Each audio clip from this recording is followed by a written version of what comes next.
शरद पवारांची राष्ट्रवादी एनडीएच्या वाटेवर असल्याच्या चर्चा। जयंत पाटील आणि विनोद तावडेंमध्ये गुप्त बैठक, सूत्रांची माहिती। तर एनडीएमध्ये जायचं की पुरोगामी विचार जपायचे हे त्यांनी ठरवावं, वडेट्टीवारांचं विधान। रोहित पवारांनी मात्र चर्चा पेटाळली।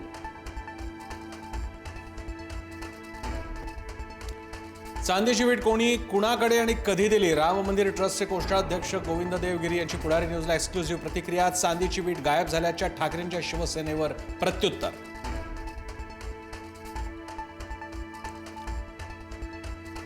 अयोध्येमध्ये सर्वांच्या समोर जाहीरपणे देणगी दिली होती। गोविंद देवगिरी यांच्या विधानावर आदित्य ठाकरेंची प्रतिक्रिया। आता सर्व देणगीदारांना ट्रस्टी सवाल विचारणार असल्याची खोचक टीका।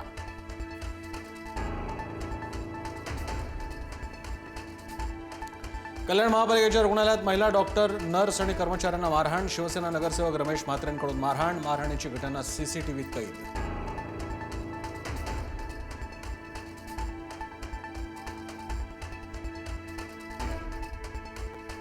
कबुतरांमुळे होणाऱ्या आजारामुळे आईचा मृत्यू। भाजप आमदार राम कदम यांची विधानसभेत माहिती। कबुतरांना नॅशनल पार्कमध्ये स्थलांतरित का करत नाही, कदम यांचा प्रश्न।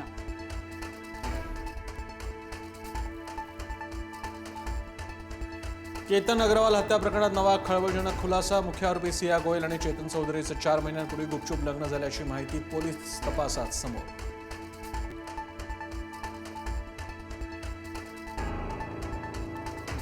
पश्चिम रेल्वेची वाहतूक 20 ते 25 मिनिटं उशिराने। वसई ते विरार लोकल सेवा बंद।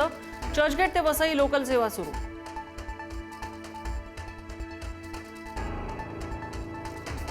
मिसिंग लिंक समोर दरड कोसळण्यावरून राजकारण पेटलं। 2 दिवसांच्या पावसानं सरकारचे वाभाडे काढले। अंबादास दानवेंची टीका। तर दरड काय सरकारनं कोसळवली नाही, उपाययोजना करू, मंत्री बावनकुळेंचं प्रत्युत्तर। नाशिक त्र्यंबकेश्वरला काहीसा दिलासा। अतिवृष्टीचे ढग सुरत आणि नगर जिल्ह्यातल्या अकोलेकडे सरकले। नाशिकच्या घाटमाथ्यावर मात्र अद्याप मुसळधार पाऊस कायम। भंडारदरा, कळसुबाई, हरिश्चंद्रगडासह गड किल्ले तात्पुरते बंद। पूर आणि दगड कोसळण्याच्या धोक्यामुळे वन विभागाचा निर्णय। अलर्ट संपेपर्यंत पर्यटकांना प्रवेश बंदी।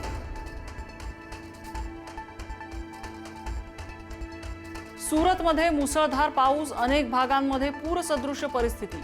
रस्ते जलमय। पावसाचं पाणी घरात आणि दुकानांमध्ये शिरलं। मोठ्या प्रमाणात आर्थिक नुकसान।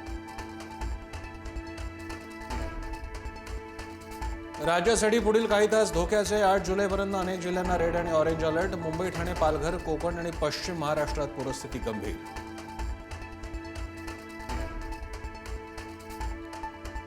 मावळ तालुक्यात मुसळधार पावसाचा कहर। लोणावळा, मावळखेड आणि लोहगाव परिसरामध्ये पूरस्थिती। पीएमआरडीएच्या आपत्ती व्यवस्थापनाचं बचाव कार्य सुरू। 100हून अधिक नागरिकांची सुरक्षित सुटका। लोणावळ्यात पावसाचा कहर। हुडको कॉलनी जलमय। नागरिकांचा टाटा। धरण प्रशासन आणि नगर परिषदेविरोधात संताप।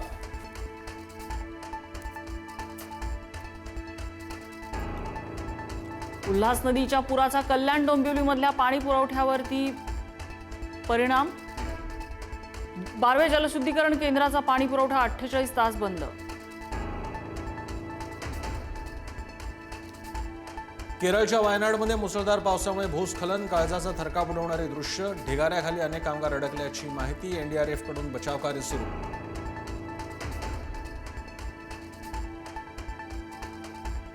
संत तुकाराम महाराजांच्या पालखीचं देहूमधून प्रस्थान।